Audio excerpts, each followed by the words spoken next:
What is up, YouTube? It has been a hot minute since I have done any uploads on my channel, and we're going to change that today.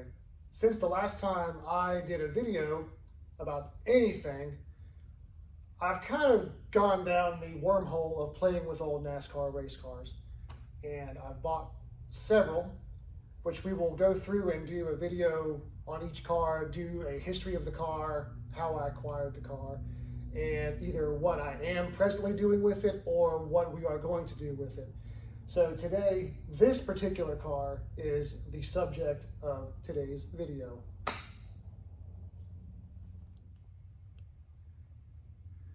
So what we have sitting in front of us is a 1988 through 1990 Pontiac bodied. It's a 110-inch Cup/ARCA chassis. This chassis under this car is very old. It was actually built by Ed Negri and Norman Negri back in 1981. And I spoke to Norman a couple of weeks ago, actually, about the history of this car. And he told me that this car was built in-house. The whole chassis was built in their shop. So it doesn't really follow what you would know as, say, like a Banjo or a Laughlin or something like that. And I kind of wondered what it was when I first found it, because the front clip is very unique on this car. But let's do a quick walk around here, and I'll do a quick play-by-play on what it was and what it currently is and what we're going to do with it. So like I said, the body is like a 1988 through 1990 Pontiac Grand Prix. This car actually started life as a Dodge Murata. Ed Negri and Norman Negri built this car originally. It had a Dodge Murata body on it.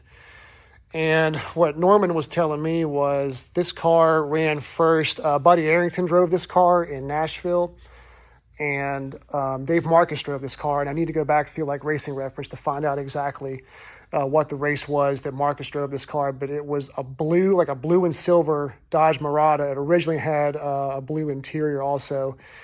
And while digging through the car, not too long after I got it, way up on top of the bottom of the dash, up around the steering column, you can see there's that typical kind of, Buddy Arrington, kind of a petty blue, but not quite a petty blue.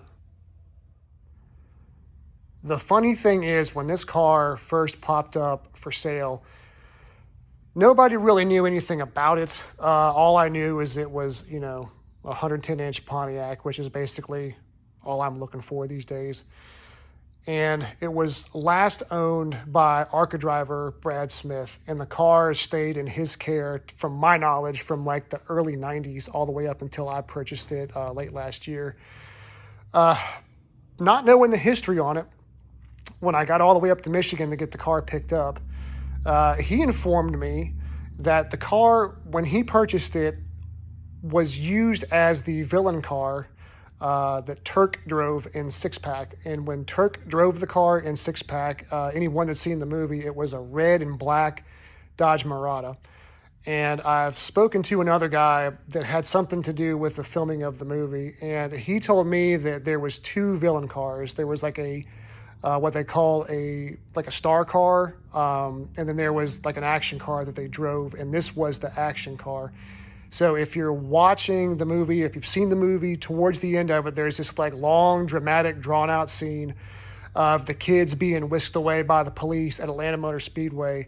And you see, Kenny Rogers, Brewster Baker character, sees the cops pulling the kids off in the police car, and he like runs down, or drives down the pits in his car and like makes a sharp cut into the infield. And as he's doing this, he runs Terk into the end of the pit wall.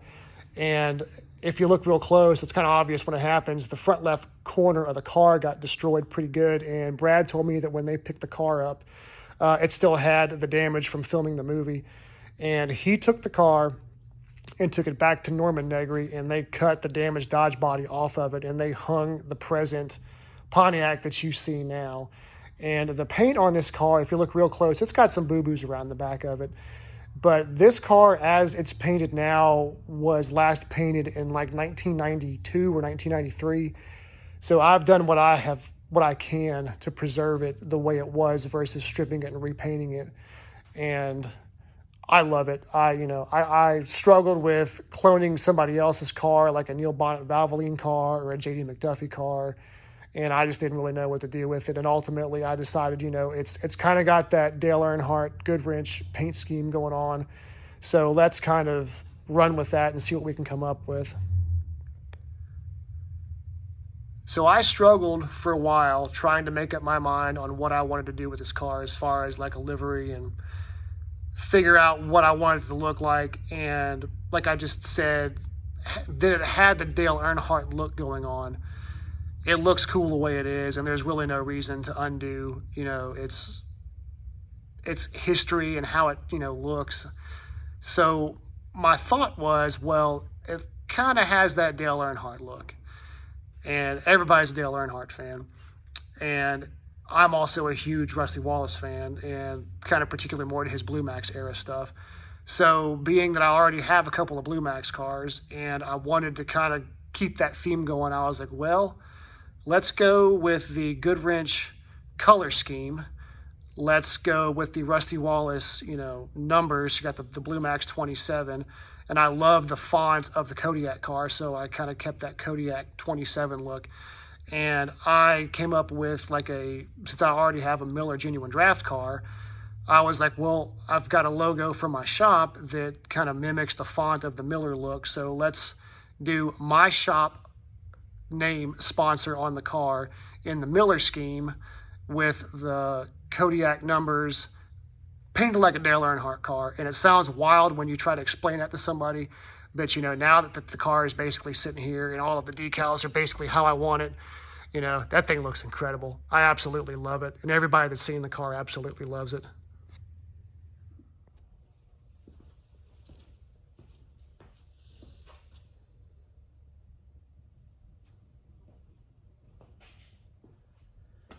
So that's kind of the basic history of this car.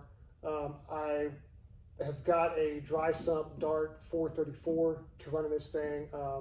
My other cars, while I run them, they're all basically, historical museum pieces. And I hate to put it like that, but that's the truth. And I'm kind of scared I'm going to tear them up. So my goal with this car is to obviously be careful with it, preserve it the way it is, but also have fun with it. I'm planning on, track day in this car and drive it the way it's supposed to be driven. You got to be careful with them, but you don't want to hurt yourself, obviously, but you also got to drive them and have fun with them and do it the right way. So I am a member of a group called Rolling Thunder Racing. You can look us up on Facebook. If you've got a classic Cup car, an ARCA car, a Busch car, something that is, period correct, that is safe and will obviously pass tech, because we don't put sloppy crap on our tracks with our, with my good friends and everything. So, if you have something similar to this, you want to run it, have a good time, look us up on Facebook.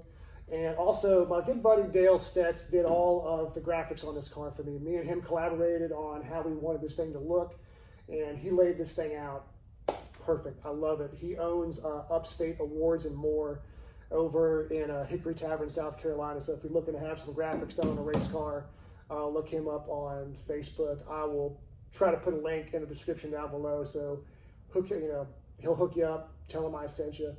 And like I said, I've got some more race cars that we're going to be restoring and playing with, and I will do a video on those things very soon and give a rundown on their history as well.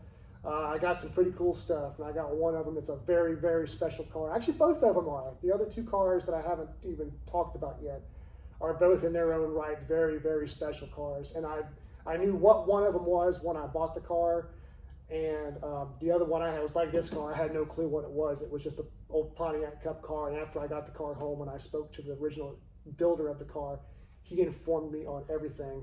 And it blows my mind. It's another movie car. It wasn't another movie that I'm sure if you're a NASCAR fan, you have seen this movie. And when I tell you what car it is, you're going to go, holy crap. Yeah, that's that car. So here's your typical YouTube nonsense. Like, subscribe, share it, comment. Tell me if you think it sucks. Tell me if you think it's awesome. And we're going to have some fun with these things. So stay tuned, and thanks for watching.